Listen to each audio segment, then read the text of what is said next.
Hey, what's going on today, YouTube?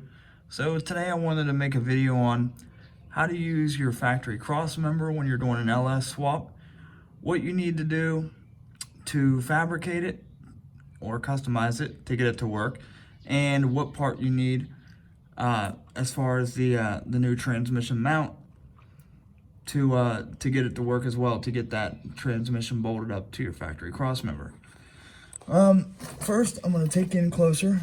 I want to show you exactly what you need to do to get it to work.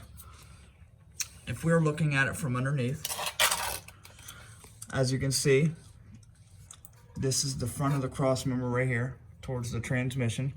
There's my new pin. So this is the front hole and this is the rear. The front hole, as you can see, was about 1 inch long, just like, see the rear one right here, how it's 1 inch long? The front was also about 1 inch. I extended that to about 1 3/4 inch, 1 3/4 inches long, so that I could bolt that new transmission mount.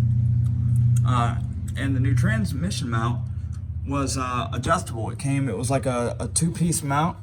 Let's see if we can take a look at it from here. It was a polyurethane mount. There we go, a little bit of light. There we go. Okay, so you can see it from up underneath now. You see there's the new transmission mount, which is pretty adjustable. It comes with a hole in the bottom of the mount that you can run a bolt up through, rather than a factory mount has like a bolt coming down out of it that you have to use a nut on. So when you have to do that, the nut hangs down too far, or the bolt that comes out of it hangs down too far, and you can't get your transmission cross member up here to bolt it on. So you want to get the one that has a hole there that you can run this bolt up through it, and that'll leave enough room to where you can slide the cross member up underneath here to get it on. And I'm going to show you now the front of the cross member. Let me get turned around here.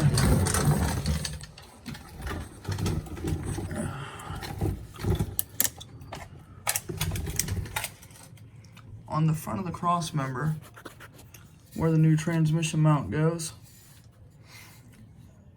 you'll see, when you get it on, you can see how it fits.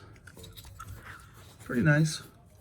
It bolts up just like the factory transmission mount. And once you get your cross member slid in there enough,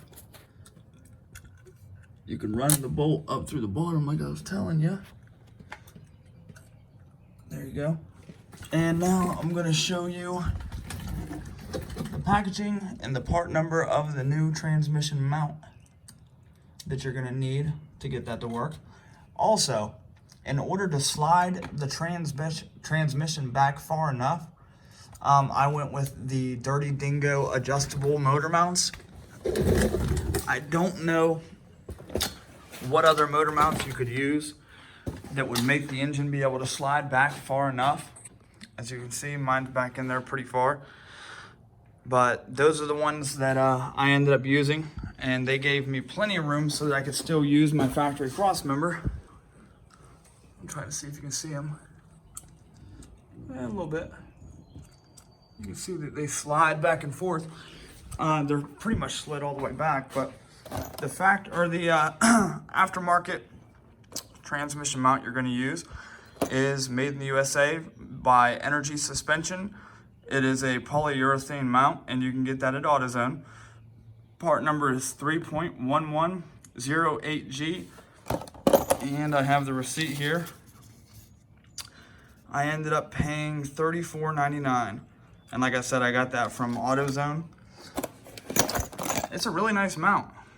Like I said, it's all polyurethane, and the way it comes with a couple extra bolts. As you can see, that's the one you run up through the bottom.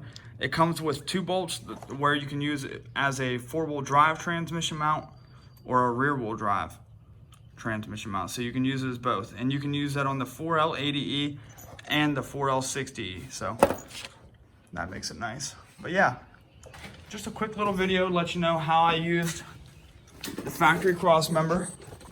And like I said, I don't know how important it is, but in my opinion, you're probably gonna need those Dirty Dingo motor mounts to get that transmission and motor slid back far enough, because even with those adjustable ones on here, like I said, I had to cut that out 3/4 of an inch to bring that bolt up through there. So I don't know if you use a different set of mounts, how far away you're or how far off you're going to be. So, and if you're looking for those motor mounts or which one, or like the part number, check out my other videos. The part numbers and all that's in there. And for now, I'm going to let you guys go. Let me know if you need anything else. I'll continuously drop these videos. Like I said, I don't mind making them. Somebody wrote me in the comments and said they wanted a video about the cross member, so here it is. All right, guys, until next time.